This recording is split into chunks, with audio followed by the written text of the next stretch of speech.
News India के सभी दर्शकों को मेरा नमस्कार। मेरा नाम है सत्येंद्र त्रिपाठी और आज मैं आया हुआ हूँ एक जाने माने एक्टर धर्मेंद्र श्रीवास्तव जी के पास। धर्मेंद्र श्रीवास्तव जी से बातचीत करेंगे। इससे पहले हम आपको बताना चाहते हैं कि धर्मेंद्र श्रीवास्तव जी परिचय के मोहताज नहीं है। भोजपुरी के सभी दर्शक इनको पहचानते हैं क्योंकि इन्होंने मनोज तिवारी से लेकर खेसारी लाल यादव तक के साथ काम किया है, रानी चटर्जी से लेकर काजल रघवानी जी के साथ तक काम किया है। तो चलिए धर्मेंद्र श्रीवास्तव जी से बातचीत करते हैं। धर्मेंद्र श्रीवास्तव जी, सबसे पहले आप न्यूज इंडिया के हमारे दर्शकों को अपना परिचय दीजिए। न्यूज इंडिया के सभी दर्शकों को मेरा प्यार भरा नमस्कार। मेरा नाम धर्मेंद्र श्रीवास्तव है और मैं गोरखपुर का रहने वाला हूँ। धर्मेंद्र श्रीवास्तव जी, आप फिल्मों में कैसे आपका आना हुआ? मतलब शौकिया तौर पे आप आए या कैसे आपको लगा कि आपको इस फील्ड में आना चाहिए, एक्टिंग में आना चाहिए? जब मैं पढ़ाई कर रहा था, लगभग 8 या 9 में मैं था, तब DD1 चैनल काफ़ी हाईलाइट था। तो उस समय सीरियल्स आते थे, फौजी, दूसरा केवल, और थोड़ा बचपन से मुझे बहादुरी करने का शौक़ ज़्यादा था, थोड़ा हिम्मत वाला काम करने का। तो मैंने उसमें देखा कि जो आर्टिस्ट हैं उसमें प्ले कर रहे हैं, उनको देखने के लिए लोग सारा काम धाम छोड़ करके, यहाँ तक कि घर की महिलाएं, लड़कियाँ, वो लोग खाना पीना नाश्ता तक छोड़ करके सीरियल बैठने देख जाती थी। मैं सोचा यार ऐसा ये क्या कर रहा बंदा कि सारे लोग मोहल्ले वाले तक घर में चले जाते थे सीरियल देखने। जैसे रामायण सीरियल हुआ, महाभारत हुआ। तो मुझे ख्याल आया कि यार मैं भी कुछ ऐसा करूँ जो मेरे लिए भी लोग दौड़ के आए और मुझे देखना चाहिए, ऐसा मैं क्या कर सकता हूँ, ये ख्याल मेरे अंदर आया। उसके बाद से मैंने कोशिश करना शुरू कर दिया कि मैं आर्टिस्ट कैसे बन सकता हूँ। इत्तेफाक से मैं जहाँ रहता था वहाँ ठीक सामने हर साल रामलीला भी होता था। वहाँ भी मैंने देखा कि काफ़ी दर्शक आर्टिस्ट को देखने आते थे। तो मेरे अंदर जज्बा उठा कि हाँ मुझे भी एक्टर बनना है और इसके लिए मुझे जो भी मेहनत करनी पड़ेगी मैं करूँगा। तो मैंने जानकारी लेने की कोशिश की कि मैं कैसे बन सकता हूँ।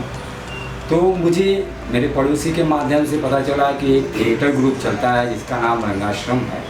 वहाँ पे लोग एक्टिंग सीखते हैं। फिर क्या है, मैं वो संस्था ज्वाइन कर लिया और काफ़ी रिहर्सल करता रहा, प्ले भी करता रहा। ऐसे रंगमंच करते करते मुझे वहीं से ऑफ़र आ गया दूरदर्शन गोरखपुर से। वहाँ पर फर्स्ट टेलीफिल्म मैंने किया ग्राम देवता, और एक टेलीफिल्म में मेरा मुनादी का कैरेक्टर था, वो किया, लोगों को पसंद आया। उसके बाद मुझे 4 एपिसोड का खौफ सीरियल में सेकंड लीड मिल गया। बस वहाँ से सिलसिला शुरू हुआ। करते करते फिर मेरी भोजपुरी फिल्मों में भी एंट्री हुई और आप सभी लोगों का प्यार आशीर्वाद मिलता रहा, तो मैं काम करता रहा। तो धर्मेंद्र सर, आप बताइए कि अभी तक लगभग आपने कितनी फिल्मों में काम कर चुके हैं और किन किन कलाकारों के साथ अभी तक आप काम कर चुके हैं? जैसे भोजपुरी के कौन कौन से स्टार के साथ आपने अभी तक काम किया है और लगभग कितनी फिल्मों में आपने काम कर दिया है?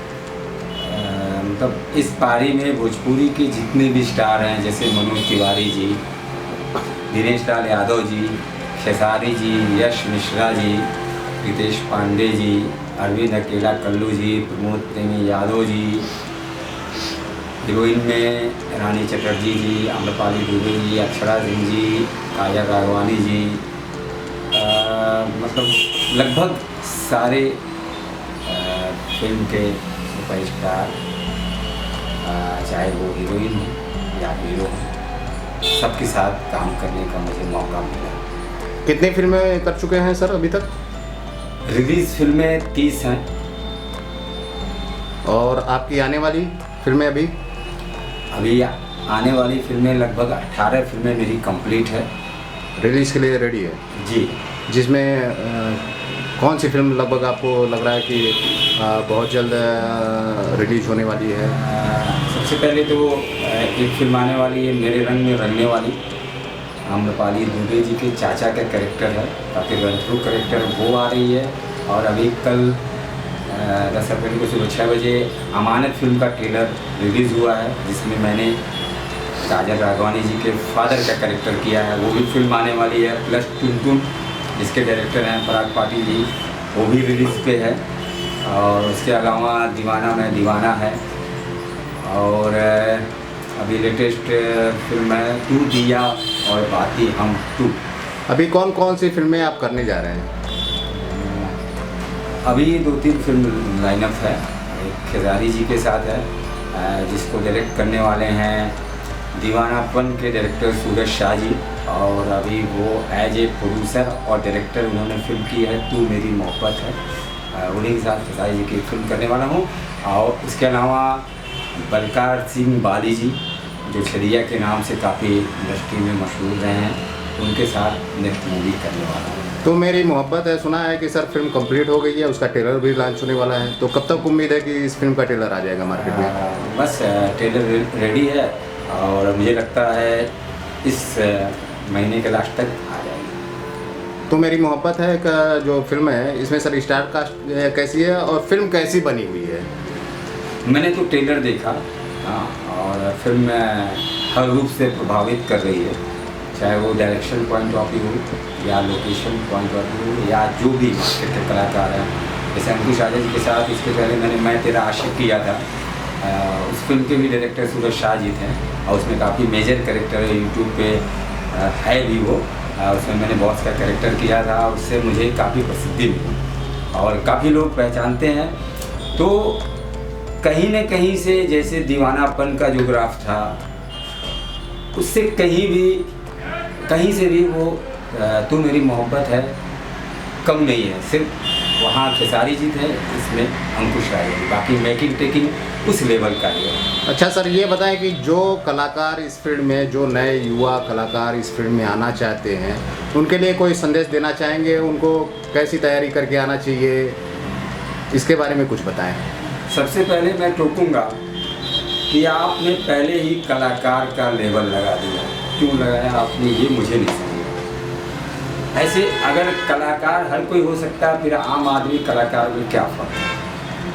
तो मेरा ये कहने मतलब कलाकार होने के लिए आपको एक्टिंग तो आनी ही चाहिए, और एक्टिंग घर बैठे आना संभव नहीं है। उसके लिए कोई एक गुरु आपका होना ही चाहिए, जो आपको गाइडलाइन कर सके, और आप अभिनय की बारीकियों को सीखने समझ लें। हो सकता है रिलेशन की वजह से आपको ऐसे कोई खड़ा कर दिया, एक फिल्म में आपको काम भी मिल गया, ऐसा होता है नॉर्मली। कोई फाइनेंशियल का रिश्तेदार है, तो कोई प्रोड्यूसर का रिश्तेदार है, या हो सकता है डायरेक्टर का रिश्तेदार हो, तो एक बार तो वो मौका दे देंगे। लेकिन अगर आपका टैलेंट नहीं है तो अच्छा परफॉर्म नहीं कर पाएंगे। यहाँ तक कि आपके जो रिलेशन के डायरेक्टर, प्रोड्यूसर, फाइनेंशियल है, वो भी आपसे दूरी बनाने लगेंगे। इसलिए लॉन्ग लाइफ चलना है तो आपको सर, अगर आप सिंगर हैं तो आप सिंगिंग के लिए रियाज़ करना ही पड़ेगा आपको। अगर आप एक्टर बनना चाहते हैं तो अभिनय की बारीकियों को सीखना पड़ेगा। एक सवाल मेरा और है सर आपसे, कि जो गरीब घर के जो बच्चे हैं, बहुत बेहद गरीब घर के बच्चे हैं, जिनकी जिम्मेदारी, पूरे परिवार की जिम्मेदारी उनके कंधों पर है, वो इस फील्ड में आना चाहते हैं, तो उनके इनकम का स्रोत क्या है, और कितने दिनों में फिल्म लाइन से जो है उनको इनकम होना शुरू हो जाता है? देखिए, सबसे पहले मैं बता देना चाहता हूँ, फिल्म लाइन कोई कंपनी नहीं है, कोई सरकारी नौकरी नहीं है जिसमें आपका मानदेय फिक्स रहता है। एक लेबर का तो मानदेय फिक्स रहता है, 300-350 मिलना है। लेकिन फिल्म लाइन में शुरुआती दौर में आपको काम कम मिलेगा, इसकी कोई गारंटी नहीं है।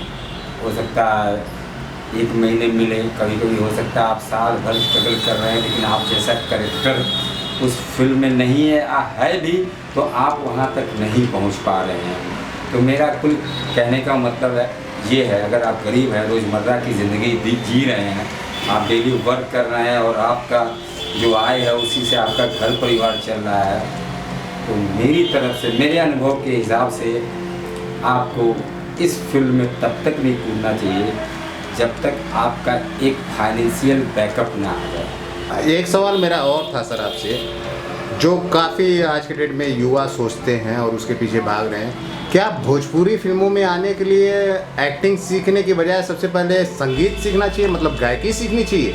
क्या भोजपुरी लाइन में जो है सिर्फ गायकों का ही बोलबाला है?